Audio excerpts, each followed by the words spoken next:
ഇതിൻ്റെ ഒരു സ്ട്രക്ചർ എങ്ങനെയാണ് ശരിക്കും ഇത് ശരിയായ ഒരു ലാംഗ്വേജ് വരുന്നത് എന്നുള്ളത് സ്ട്രക്ചർ നമ്മൾ കോൺഷ്യസ്ലി ഒന്ന് പഠിച്ചെടുക്കേണ്ടതുണ്ട്. ഇതിന് കംപ്ലീറ്റ് ഗ്രാമർ പഠിക്കേണ്ട ആവശ്യമില്ല. ഗ്രാമർ വേ അല്ല വേണ്ടത്.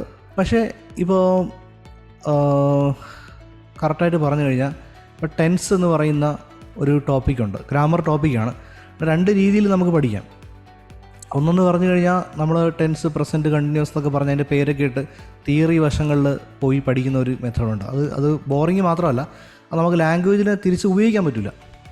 അതായത് നമ്മളിപ്പോൾ മലയാളത്തിൽ ഗ്രാമർ പഠിച്ചിട്ട് അല്ല ഉപയോഗിച്ചത്.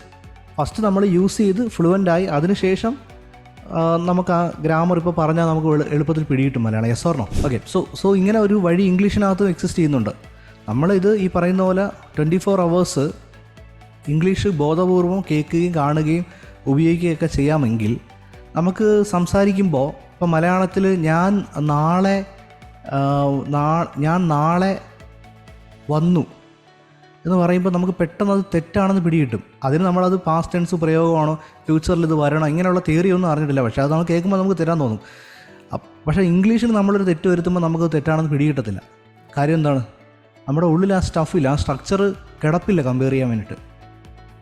അപ്പോൾ നമ്മൾ ആ ലിസണിങ്ങിലൂടെ ഈ സ്ട്രക്ചർ നല്ലവണ്ണം മനസ്സിലാക്കിയതിന് ശേഷം അതിൻ്റെ ഒപ്പം ഇപ്പോൾ ഈ 12 ടെൻസിൻ്റെ കറക്റ്റ് ഒരു സെൻറ്റൻസ്, ഒരു എക്സാമ്പിൾ വെച്ച് പഠിച്ചിട്ട് അതിനെ പ്രാക്ടീസ് ചെയ്യുകയാണെന്നുണ്ടെങ്കിൽ ഈ പറഞ്ഞ പോലെ നമ്മൾ സംസാരിച്ച് കഴിഞ്ഞതിന് ശേഷം നമുക്ക് കറക്റ്റ് ചെയ്യാൻ പറ്റും.